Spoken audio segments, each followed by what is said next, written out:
problem is with 1D modeling is that the impedance is not actually just a value, it's actually a tensor. It actually relates the inducing magnetic field to the induced electric field. And this electric field is highly determined on the polarization and the direction of the magnetic field. That's why when we set up an empty station, taking note of the direction of your station with respect to the magnetic field as well as the strike of your lithology is really important.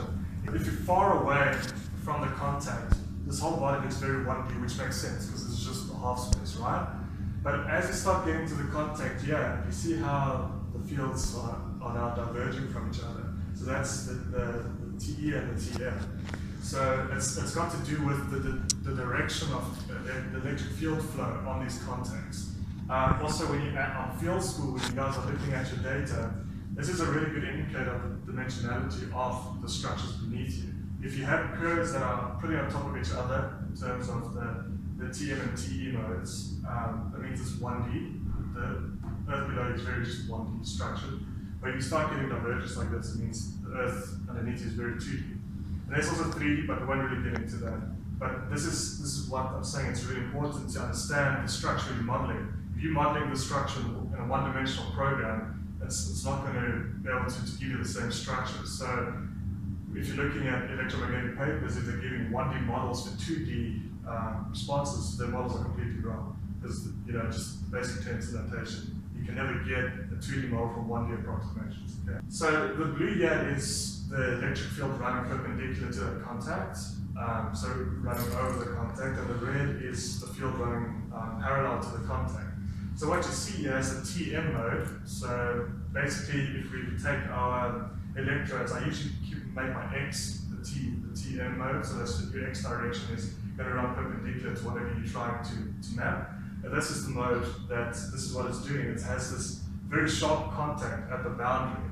And what happens with the 1D models is that they either overestimate or underestimate the resistivities of that boundary.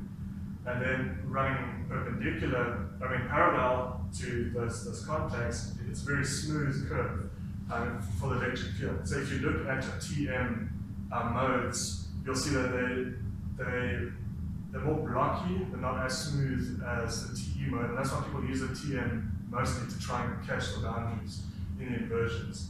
But the issue with this is these fields can travel, especially these along the contacts, can travel 100 kilometers. So if you're near an ocean, you're going to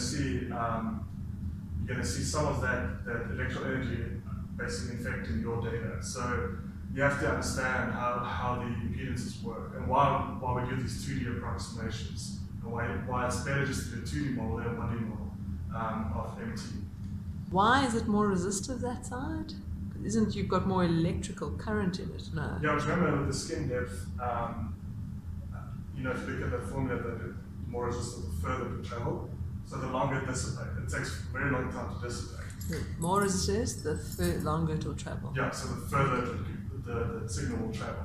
So the more resistive rock you have, you can see, but it also works in parallel. So if you're working on the surface, it can travel from the ocean 100 kilometers inland. That's why it's difficult to do MT near the ocean because of that energy. But your y-axis, the E field magnitude, it's higher. You're going to get a higher magnitude electrical field. Yeah, so that's resistive.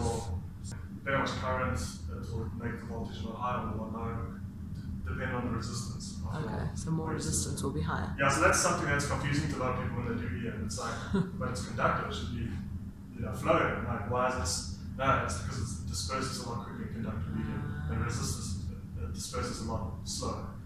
So that's why in very resistive rocks, you can get a lot of noise, but you can get very deep. So there's a trade-off between the two. And then in conductive areas, you might only get 100 meters down instead of the 20 kilometers that you're trying to get down. That's what's happening in Australia. You have that conductive overburden.